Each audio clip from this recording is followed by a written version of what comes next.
let's first set the context about security, because we are talking about the CKS exam, which is certified, Kubernetes security specialist exam. And when the security words comes in, we should know why this exam exists, and what are the basic security implications, like why security is actually needed in the first place.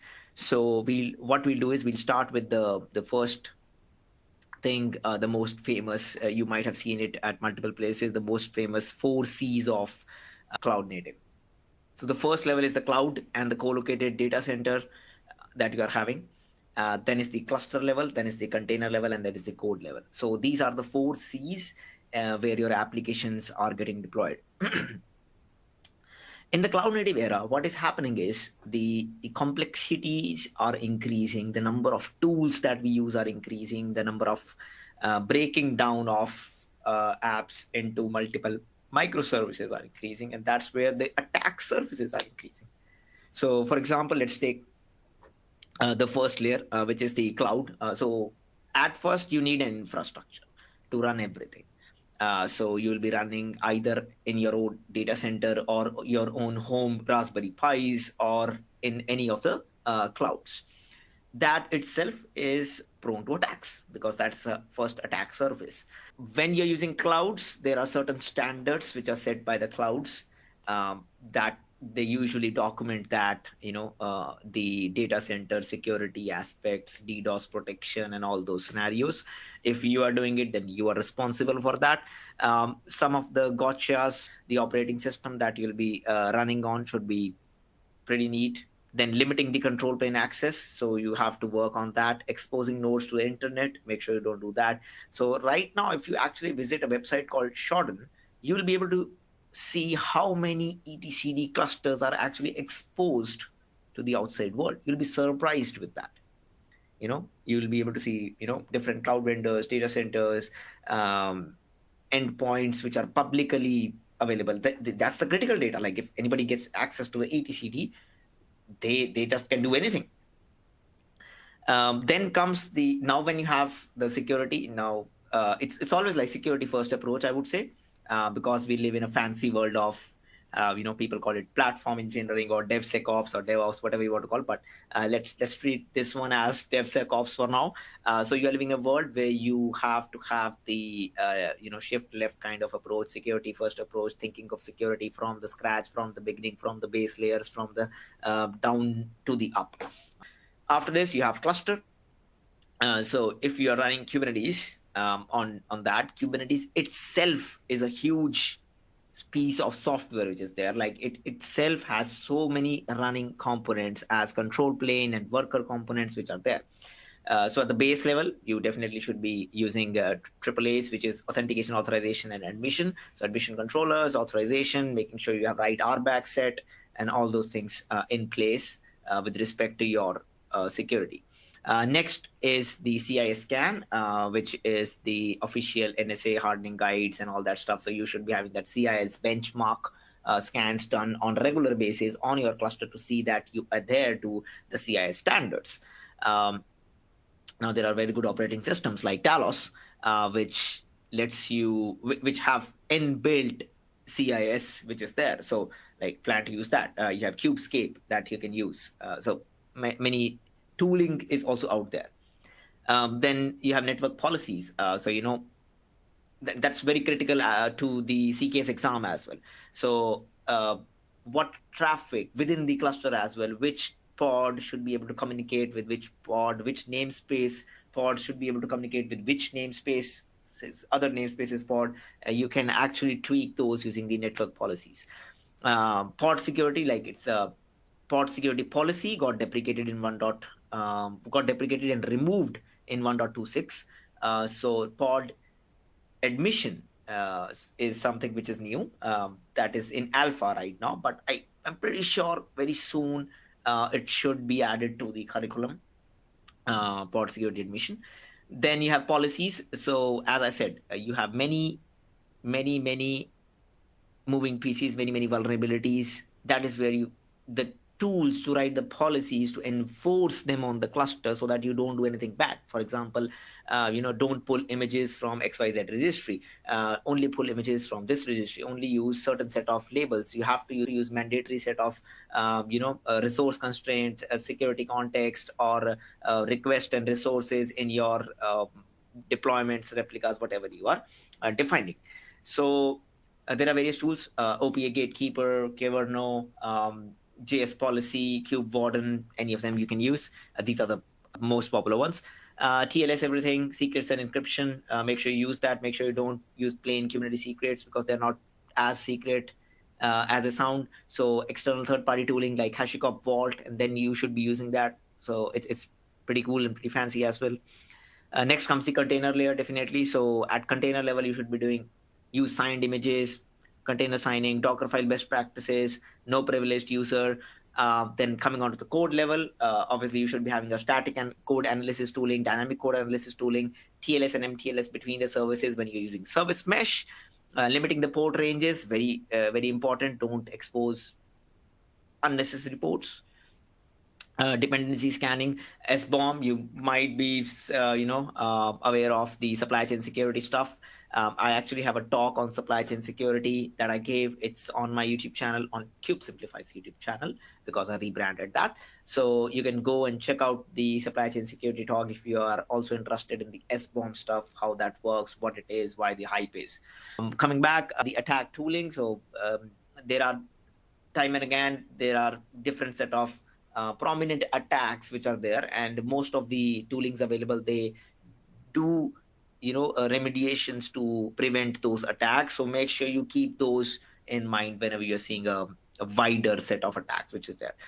So you can see with the complexity, with the tooling we are using as of cloud native era, Kubernetes era, how much complex the system is and how the attack surfaces have risen.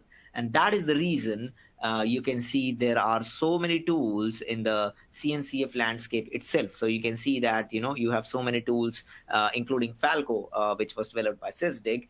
So you have so many tools in the security space itself, and they exist because security matters a lot. There is a SIG security because security matters a lot, and that is why there is CKS certification, because Kubernetes CNCF, we all agree on the same point that security is not something that we think about in the end. Security is something that we think from beginning, whether you're small, beginning, startup, medium size, large scale. So anything, security is the first thing that with all the other things, security also has to be taken care. Let's move to the exam thing. So now we have head clear in terms of why we are here, so and why CKS actually exists, and why security is important, and how you can do it. Did you know that there's a new exam terminal? I hope you know, because the new exam terminal went, I think, live in June last year. I think so. So there's a new exam terminal, and it is effective June 25th. So the Linux Foundation has migrated all their exams to the PCI Bridge remote proctoring extension. There have been some changes, and there were a few initial hiccups as well. Let's talk about that. So the new CKS terminal changes to the exam is PCI Bridge. There is no content change. There is one active monitor which is there. There's no desktop sharing which is required now. PCI secure browser is being used. You have to do self check-in, so that is very important. And there were some issues previously with respect to self check-in, with respect to slowness, which I'll touch upon as well. Why this change? I think it is mentioned on the official CNCF Linux Foundation blog as well when they released this particular change, that this is for more security, more privacy, because you don't have to share stuff.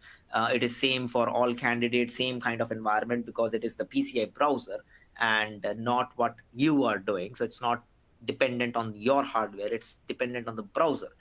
And then no bookmarks and no local services. So you cannot use any local services that people can be used to win in the exam with unfair means, which eventually boils down to less cheating. These exams are very interesting to me, especially the CK series like CK, CKD, and CKS, because they are all hands-on exams. You get you have to do it solve all the challenges. You have to be very focused. And when people follow the unfair means, obviously it's unfair to the other people who have actually put in a lot of effort. So I think it's a decent change that Linux Foundation have done. Moving on, there were some challenges. I told you, like slowness, copy paste. Like copy paste for something is something that is not exactly the same. So it is like, Control Shift C and Control Shift V for the paste inside that particular terminal. And then YAML formatting, like when you actually paste a YAML file, when you do the dry run, it doesn't follow the exact same line spacing. That was the issue, but it was resolved later on very quickly. Things were resolved. Obviously, it's a very big change, and based on certain of the things, it has been resolved. So this is how it looks like. So you can see that you have PSI, you have this, and you have terminal, which is there. So you'll be having that, and each questions that we'll be talking about questions as well, but there will be different set of clusters. I'll be talking about that, how many kind of clusters will be there. So there'll be different set of clusters which are there. You have to use this browser terminal itself, and that is where the problem was. Like when it consumes a lot of bandwidth, so there's a slowness when you type something or you paste something and you see the response which is there. It has been improved a lot, but I have not given the exam very recently in the new kind of terminal, so I am not sure. But if you do, then do let me know how your experience was. So the CKS exam is the Certified Kubernetes Security Specialist exam created by CNCF in collaboration with the Linux Foundation to help develop the Kubernetes ecosystem. So that's what you become when you do the CKS. You become a Certified Kubernetes Specialist. So current CKS exam version is 1.26. The number of questions can vary from 15 to 20, and you get 2 hours to complete. And those 2 hours are the fastest 2 hours that you will ever see. Like it goes like this, because the thing is, you get very less time to analyze on a question. And if you get stuck in one particular question, then the time will run so fast that the next set of questions that might be easy, and you just don't have the time to complete that. So the thing is, it is 100, like kind of 100% marks, but I think the average pass ratio is 67%. So you don't need to get 100% to pass the exam. You just need 67+% to pass the exam. That means you don't need 15 to 20, all the questions that are there to be correct. You just need, you can leave a few questions which are hard or time consuming. And I'll tell you which questions can be time consuming. You get the results in 24 hours. There are different set of clusters. Now, that is very critical. Like each question can be related to or is part of a different cluster. So before starting any questions, you have to switch the context. That is the first thing that you ever do. Even before reading the question, when you are on the question, make sure to switch the context first. It's written, it's usually written in the beginning, which particular context it belongs to.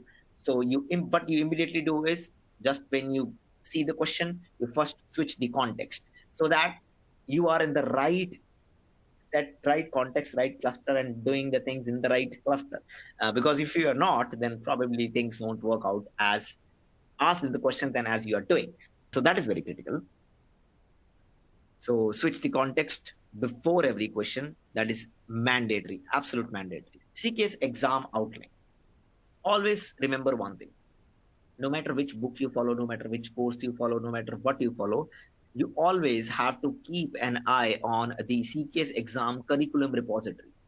Any change, that's the official one. So any changes that you think or anything before you start the preparation, you should always skim through the CNCF official GitHub repository, where they have the curriculum of this particular exam, and they actually mention all the sections which are there and all the specific parts in that particular section that you need to understand, learn, and then be prepared for the exam. You've got monitoring, logging, and runtime security. You got the cluster setup. You got the cluster hardening. system hardening, then microservices vulnerabilities, and then you also have supply chain security. Now, these are the broader categories. Now, if you compare this, you will easily find that most of this fits into that 4 C's that I was showing you. So basically, the cloud native security landscape has been taken. Sorry, not the landscape, but the cloud native 4 C's of the cloud security model has been taken, and that has been categorized into these set of 6 different categories, and then assigned a particular portion, like how many questions or the amount of questions will be there from these particular sections. Let's talk about the exam sections in detail. So you have 2 categories. One is the control plane categories, and one is the general Kubernetes, which is there. If you know about the Kubernetes architecture, very, very quickly, you have a control plane, you have a worker node. On the control plane node, you have different components that manages all the that's the power of brain of Kubernetes. The API server is there, and then you have controller manager that manages all the replica set deployments and all the replicas that you mentioned that it should be running. Scheduler is basically doing scheduling of the workloads that you give to the API server. etcd is the key value store that maintains the state of the Kubernetes cluster. And when you come to the worker node, you will be having different set of components like kubelet. Kubelet is responsible for talking to the CRI, like Docker, Containerd, or CRI-O, and then that CRI is being used to actually connect to the registry, pull down the images, and run the container. And then you have, which is actually the pod, which is running in kubeproxy, is managing all the doing the IP tables magic and able to connect to other one pod, able to connect to the other pod, and doing all those fancy things. So that's on a very high level, the architecture which is there. So in control plane related, you'll be having CIS benchmarking.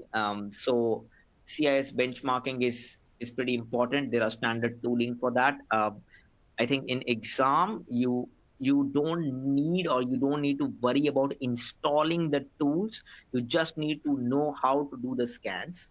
You just need to know how to remediate the scan. So what happens is when you run a particular CIS benchmark scan using any tool, as of now, in any Kubernetes cluster, like you use Kubebench or you use Kubescape, you'll be getting a list of vulnerabilities and some remediations that you can do.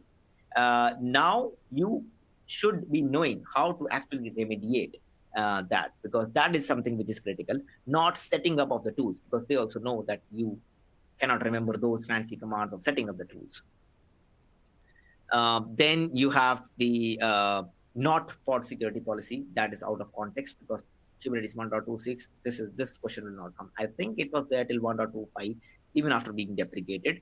But 1.26, this won't work at all. So this question won't be there about pod security policies. Validating admission policy should be introduced, in my opinion. I am not sure if a question related to that is already there or not, but I have a very good YouTube video on validating admission policy with certain scenarios that you can check. I will soon add them to the book as well. Image policy webhook admission controller is very important, how admission controller works. So you have to think from the perspective when you're learning how things work, like how the admission controller is working, how you enable them on the cluster, and then how you create the image policy webhook. Audit policy, again, same. What is audit policy? How audit policy is working, how to actually create those policies, different set of policies, go through the documentation, and then how to enable audit policy on a particular Kubernetes cluster. Falco, which is again by Sysdig, is very important runtime security tool. And that is why it is very important topic from CKS perspective as well, because of the runtime security. So how you can, and it's a CNCF incubating project. So you should be knowing what Falco is, but runtime security is how to use Falco, how to install Falco, how to play with Falco rules, and tweak them out, which will help you in real world day scenarios as well. So you have to think the certifications that you are learning that will solve the challenges in real world, not from perspective of just passing the exam, but from the perspective of the learning curve which is there. Then the tracing the container syscall, what are syscall, how to trace that, hardening access to the Kubernetes API, again, how to harden that, tools, using the tools like Kube Armor, App Armor, how to do all those things, troubleshoot API server. So troubleshooting Kubernetes is something which is vast, and which is most critical. That's why uh, you have to learn it from a perspective like, what should I do when things go wrong? Like, what should I do when a deployment goes wrong? What should I do when, API server is not running? I cannot even do kubectl get nodes. Which all places I should be knowing. Now, how you will do it? Like, you have to set up Kubernetes from scratch using kubeadm. That's where you get to know what all things it generate. Like, it generates /etc Kubernetes manifest file where you have kube API server, controller manager, kubelet, all those files, and those files are there, static pods are there, so you'll be getting that. Then varlet kubelet, all these directories are there, where is the admin conf. So you get a gist of all the things which are there when you set up Kubernetes on your own. That is why many of the Kubernetes courses also teaches you the Kubernetes hard way of doing things, like setting up Kubernetes from scratch. So that will be that you should be doing, and that will teach you when things go wrong, where to look at. General resources, again, the network policy is very important. RBAC, secrets, service account, app armor, SECOM profiles, runtime class, security context, immutable pod, static analysis, image analysis like Trivi, ingress, TLS, and OPA. So this is a very extensive list, and they are all concepts. So you have to learn about all the concepts, how they work, and the examples, obviously, from the Kubernetes documentation or whatever course if you are taking any.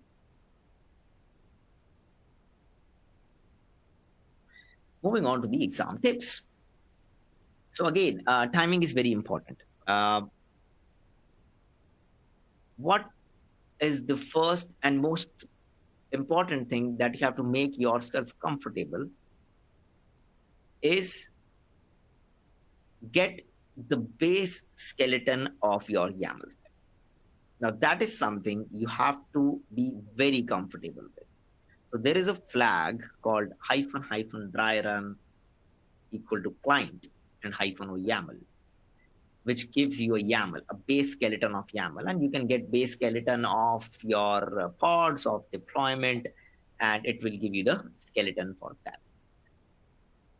Now, that saves you a lot of time because you don't have to browse through the documentation. You don't have to remember anything, start typing from scratch. You should never type from scratch, by the way. You should never start typing API version v1. That is not the way that you should be targeting CKS exam or even CKA exam. By the way, forgot to mention one thing. CKA exam is the prerequisite for CKS exam.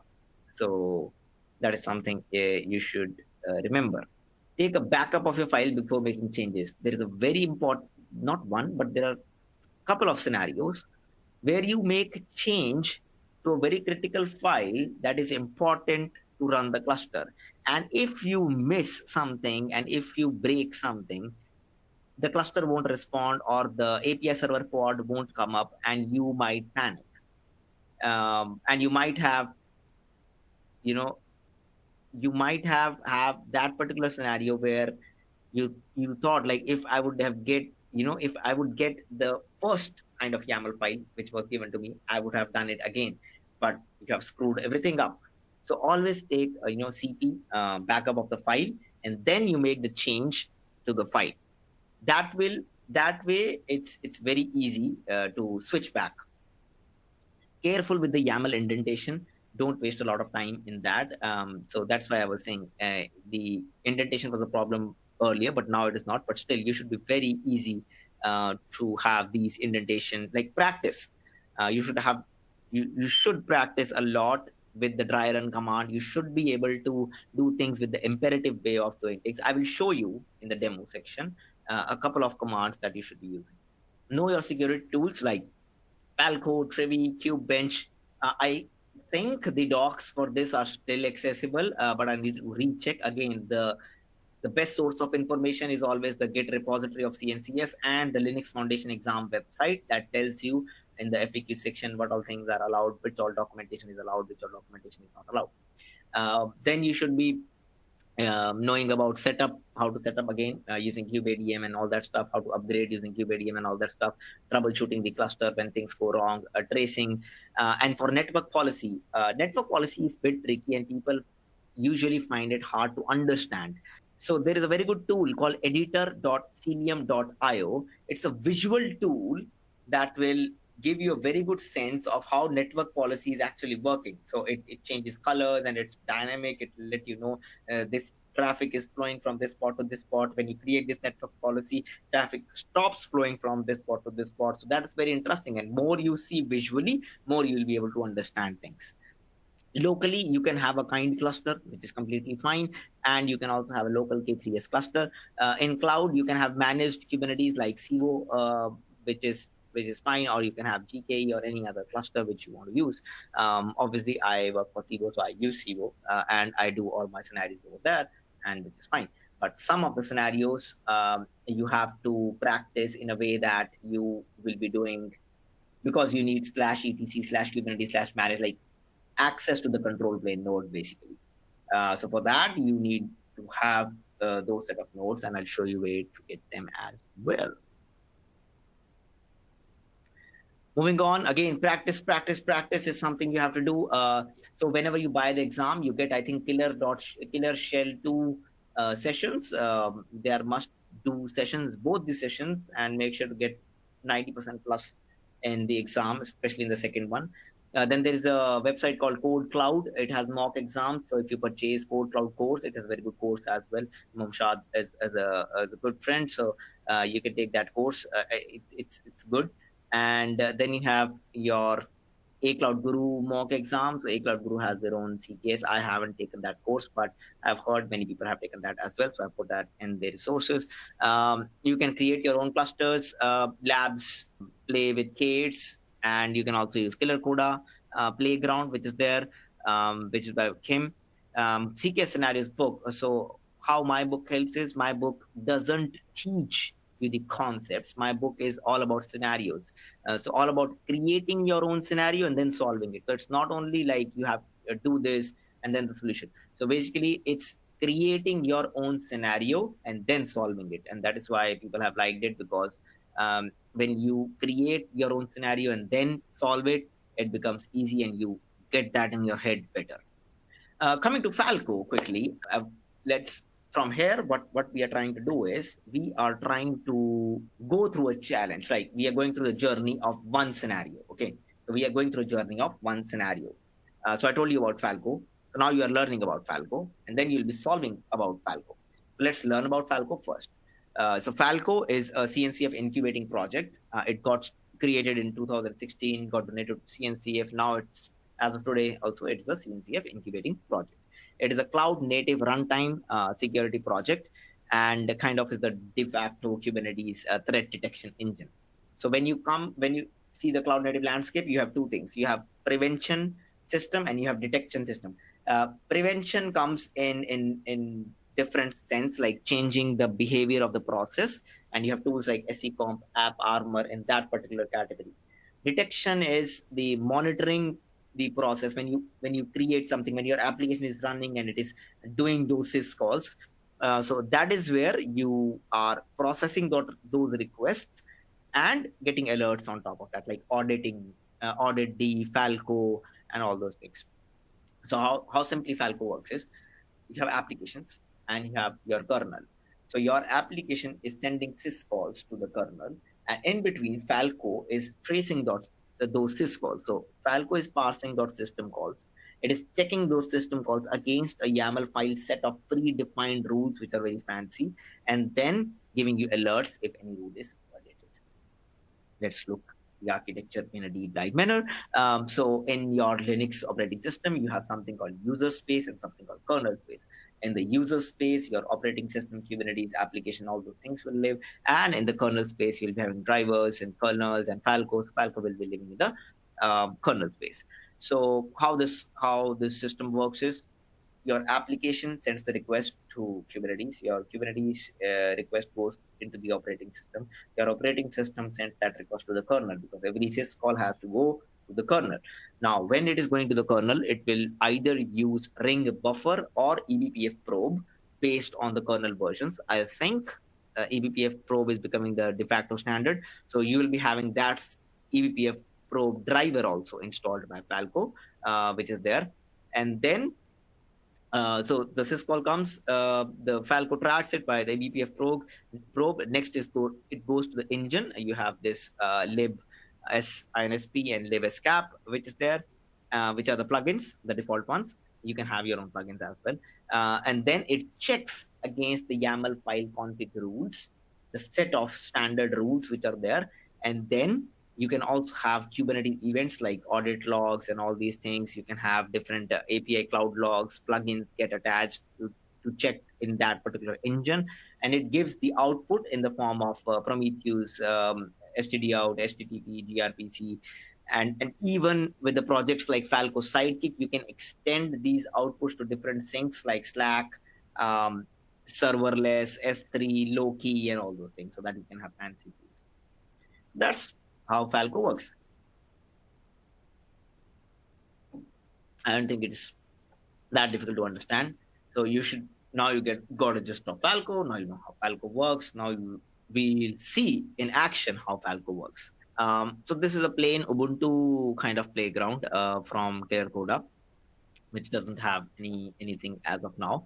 And we'll do the Falco scenario. So first is, again, I told you, it's kind of a scenario creation and then doing. So we are creating the scenario. We are installing Falco first. So let's do that. Getting the keys right. And then app update. And then app get installed. And now we'll install Falco. App get installed Falco. And you can see Falco is unpacking and it is installing to this particular VM. Now we are doing a systemctl mask of Falco CTL. It will create a symlink.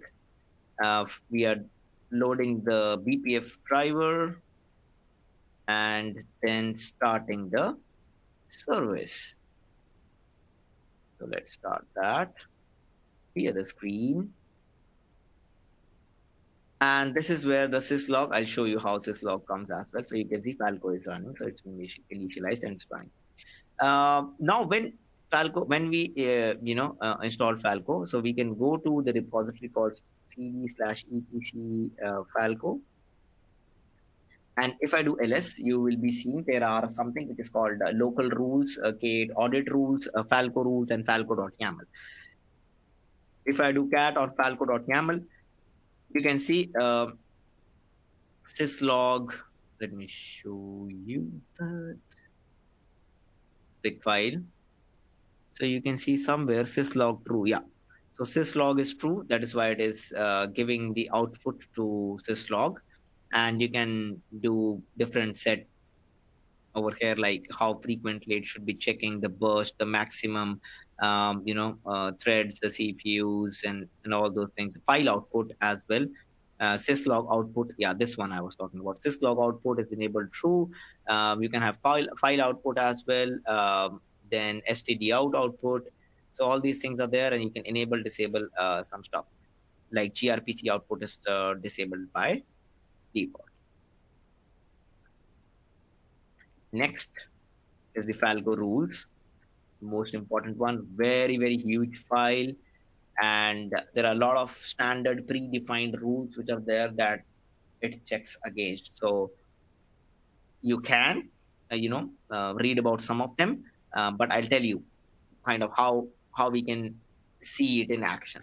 So let's create a particular container. So it's a Docker run. We are naming the container as Ubuntu Bash. And then when we exit, it should be removed. And internally, we just want a shell. So this is a shell. I'm right now inside the container. You can see ls, echo, hello. So this there. Now I do exit. And we'll try to see the logs again. And we'll grep Ubuntu to see if anything was captured by Falco. And we can see a particular output over there that a shell was spawned in a container with an attached terminal with a user root, PID this, terminal this, and all that stuff. So you can see it is already audited over here. Uh, Now, what I want you, so that you understand the Falco files as well, because you should know how to play around with the Falco YAML file. Now, we want to change this particular output to what we need, not everything that is mentioned over here. Let's say we need the time at which it was created, the ID of the container, and the name of the container. All these things you can actually get on the Falco documentation. So Falco docs, Falco rules. So you can see all the rules are mentioned in the documentation, and you can actually see the default rules, extending rules, escaping sequence. So you can see this is there. What are the conditions that can be done, and all sorts of things. So you can see syntax which can be used, macros which can be used. So now we have to edit this file, and editing this file is tough. And that is where I told you to have a backup of this file, else Falco will stop running and you will say, what is happening. So let's enter it, and it's a very big file. So you need to search very carefully. So I type slash, and I try to search for what I need. So I think spawn was something like spawned containers is something in the output that we can search for. And we can hit enter, and it starts giving me spawn.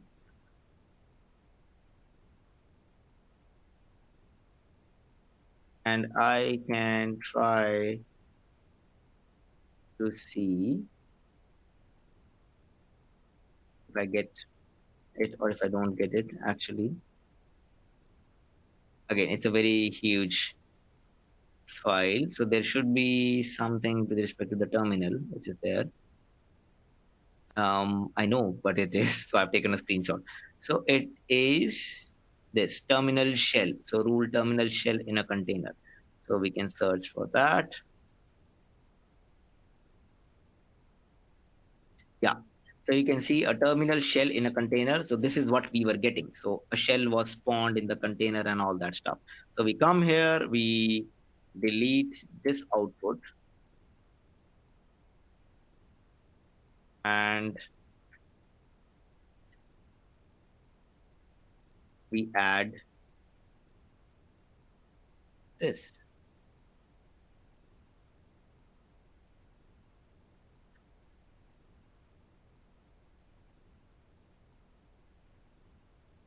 So again, we need to make sure that everything is. If we make any mistakes over here, then probably things won't work. Now let's go back and let's try to run another container this time. And okay, we are in the container, echo, to exit. Let's search again for Ubuntu. And hopefully we should be seeing Ubuntu 2.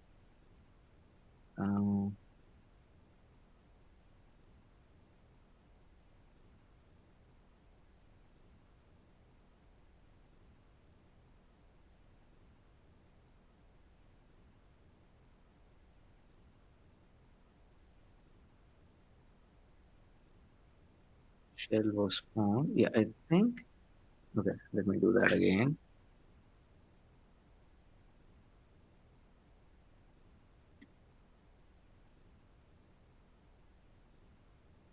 Yeah, there it is. Now in the output, we mentioned the time, container ID, and the container name. So you can see we mentioned time, container ID, and container name, and that is what is coming now. So you can edit the rules, and you should know how to edit these rules, and that's it. So you are able to play around with Falco and all these things. Now, quickly, I'll move to the questions, but quickly, I want to touch on the playground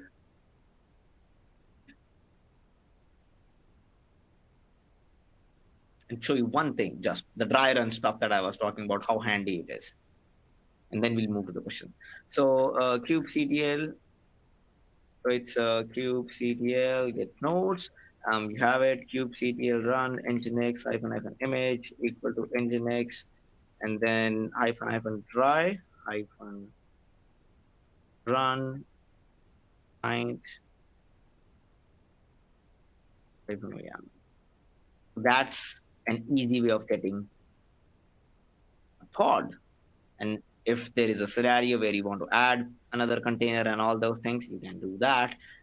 You can also do a dry run on kubectl create deployment demo image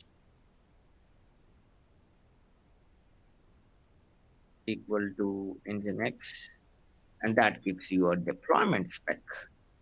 I think that's pretty handy. You should never be writing your own YAML. You should be always taking from here.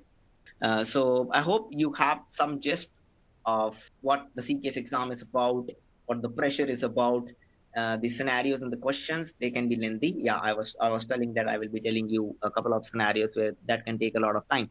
For example, the image policy webhook and the audit, like enable the auditing and changing some of the rules. Those are really time consuming, which I have heard from a lot of people that these two scenarios are really time consuming. So you can park them for the end and don't spend too much time on these particular scenarios.